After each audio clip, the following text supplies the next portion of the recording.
Hi friends, welcome back to Anu story world. ఇవాళ నేను చెప్పబోతున్న కథ మెజిషియన్ ఏసీ సర్కార్ గారు రాసిన చంద్రభానుడు అనే కథ. అనగా అనగా ఖత్రపురాన్ని ఏలే ఉదయభానుడికి ఆయన భార్య రూపమతికి చాలా కాలం సంతానం కలగలేదు. పిల్లల కోసం వాళ్ళు ఎన్నో దేవతలను ఆరాధించారు, ఉపవాసాలు చేశారు, ఎంతో మంది సాధువులను సన్యాసులను సేవించారు. కానీ ఏ విధంగానూ వారికి సంతానం కలగలేదు. చివరికి 40 ఏళ్ల నడి వయస్సులో ఉదయభానుడు లావణ్య అనే సౌందర్యవతిని రెండవ భార్యగా పెళ్లాడాడు. ఆమె సొంపు సోయగము చూసి పరవశుడై ఆమె తోటిదే లోకంగా ఉంటూ పెద్ద భార్య అయిన రూపమతిని రోజూ చూడక నెలకు 2-3 సార్లు మాత్రమే ఆమె దగ్గరికి వెళ్తూ ఉండేవాడు. రాజు లావణ్యను పెళ్లాడి 2 ఏళ్లైంది. కానీ ఆమెకు పిల్లలు కలగలేదు. కానీ రాజు మాత్రం ఆమెకు పూర్తిగా విధేయుడైపోయాడు. ఈ కాలంలోనే రూపమతి ఏవో మూలికల ప్రభావంతో గర్భవతి అయి ఒక చక్కని మగబిడ్డను కన్నది. రాజుకు అమితమైన ఆనందం కలిగింది. పిల్లవాడికి చంద్రభానుడు అని పేరు పెట్టుకున్నాడు. తనకు మళ్లీ మంచి రోజులు వచ్చాయని రూపమతి ఆశపడింది. అయితే అలా జరగలేదు. ఎంచేతంటే లావణ్య రాజుకు ఏమీ వ్యక్తిత్వం లేకుండా చేసింది. ఆయన ఇప్పుడు ఆమె గీసిన గీటు దాటలేడు. లావణ్య ఏం చేయమంటే అదే చేసేవాడు. రూపమతి పైన ఈర్ష్యతో లావణ్య రూపమతి మాయలమారి అని, మంత్రశక్తులతో కొడుకును కన్నదని, ఆమెకు పుట్టినవాడు రాజ్యానికి ఉపద్రవం తెస్తాడని రాజుకు నచ్చజెప్పింది. పిల్లల కోసం అష్టకష్టాలు పడ్డ రాజు లావణ్య మాయమాటలు నమ్మి పసికందుగా ఉన్న చంద్రభానుణ్ణి అడవుల పాలు చేయడానికి ఒప్పుకున్నాడు. 8 నెలల వయసు గల చంద్రభానుణ్ణి అరణ్యంలో వదిలిపెట్టే ఘోర కార్యాన్ని సత్పాలుడు అనే భటుడికి అప్పగించారు. సత్పాలుడు ఆ పసికందును తీసుకుని అరణ్యంకేసి బయలుదేరాడు. అయితే అరణ్యంలోనికి వెళ్ళక పక్కనే ఉన్న సాత్పురి రాజ్యానికి వెళ్లి అక్కడ ఉండే తన మిత్రుడైన జాదూపతి అనేవాడి ఇంటికి వెళ్ళాడు. జాదూపతి ఇంద్రజాల విద్యలు తెలిసినవాడు. ఆయన చంద్రభానుణ్ణి తానే పెంచి పెద్ద చేయడానికి ఒప్పుకున్నాడు. సత్పాలుడు తన దేశానికి తిరిగి వెళ్లి రాచబిడ్డను కీకారణ్యంలో వదిలి వచ్చినట్టు చెప్పాడు. నెలలు సంవత్సరాలు దొర్లిపోయాయి. ఉదయభానుడికి మరి సంతానం కలగలేదు. లావణ్య ప్రోద్బలం చేసిన మీదట ఆయన లావణ్య మేనల్లుణ్ణి మహావీరుడు అనేవాణ్ణి దత్తత చేసుకున్నాడు. ఉదయభానుడికి వృద్ధాప్యం వచ్చేస్తోంది. ఆయనకు తన పైన గల వెర్రి వ్యామోహాన్ని ఆసరా చేసుకుని లావణ్య అన్ని అధికారాలు చెలాయిస్తూ తన ఇష్టం వచ్చినట్టు ఏలుతున్నది. పెద్దరాణి సేవకులుండే గదులలో ఉండాలని, సేవకులు జీవించినట్టు జీవించాలని లావణ్య ఉత్తర్వులిచ్చింది. నానాటికి ఆమెలో వక్రబుద్ధి, క్రూరత్వము పెరిగిపోతున్నాయి. ప్రజలు ఆమెను తీవ్రంగా ద్వేషిస్తున్నారు. ఉన్నట్టుండి లావణ్య పరిపాలనాధికారం తనకివ్వమని రాజును ఒత్తిడి చేసింది. దాంతో రాజుకు కనువిప్పు కలిగి తాను ఎంతో కాలంగా పెడదారిన పోయినట్టు గ్రహించాడు. కాని లావణ్యకు సర్వాధికారాలు సమర్పించక తప్పింది కాదు. అధికారాలన్నీ హస్తగతం కాగానే లావణ్య ఆయనను కూడా సేవకులతో చేర్చేసింది. ఇంతకాలానికి ఉదయభానుడు, రూపమతి ఒకే జీవితంలో భాగస్వాములయ్యారు. తాను చేజేతుల అరణ్యపాలు చేసిన పసిగుడ్డు అస్తమానము ఉదయభానుడి కళ్ళ ఎదుట కనిపిస్తూ ఉండేవాడు. రూపమతి ఆయనకు సేవలు చేయసాగింది. చంద్రభానుణ్ణి కన్న 16 ఏళ్లకు రూపమతి తిరిగి గర్భవతి అయి ఒక చక్కని ఆడపిల్లను కన్నది. అప్పటికి చంద్రభానుడు జాదూపతి ఇంట పెరిగి 16 ఏళ్లవాడయ్యాడు. అతను మిగిలిన విద్యలతో పాటు తన పెంపుడు తండ్రి వద్ద ఇంద్రజాలం కూడా నేర్చుకున్నాడు. అతనిప్పుడు అందంగానూ, బలంగానూ, తెలివిగానూ తయారయ్యాడు.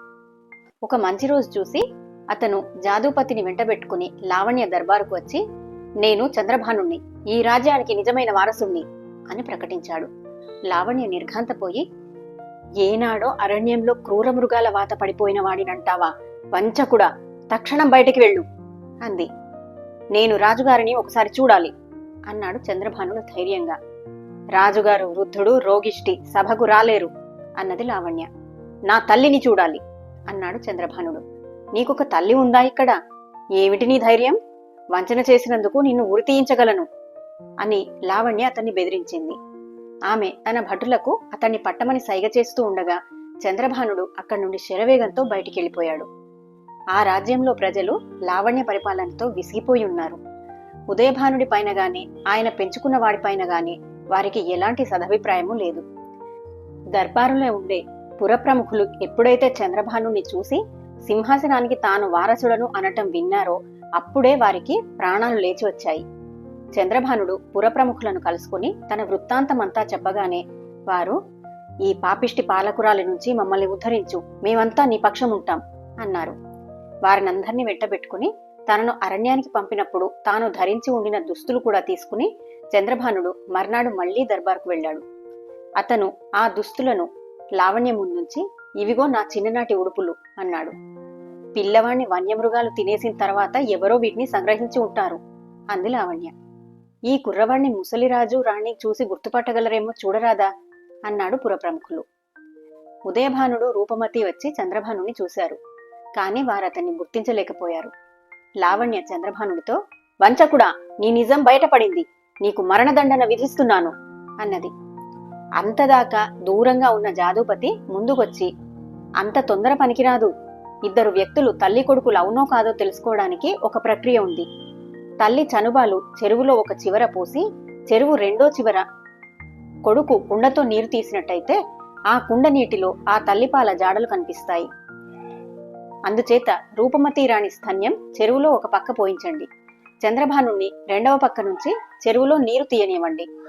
వారిద్దరూ నిజంగా తల్లి కొడుకులైతే తల్లిపాలు కుండలోకి వచ్చి తీరుతాయి. ఈ పరీక్ష పెట్టగలరా అన్నాడు.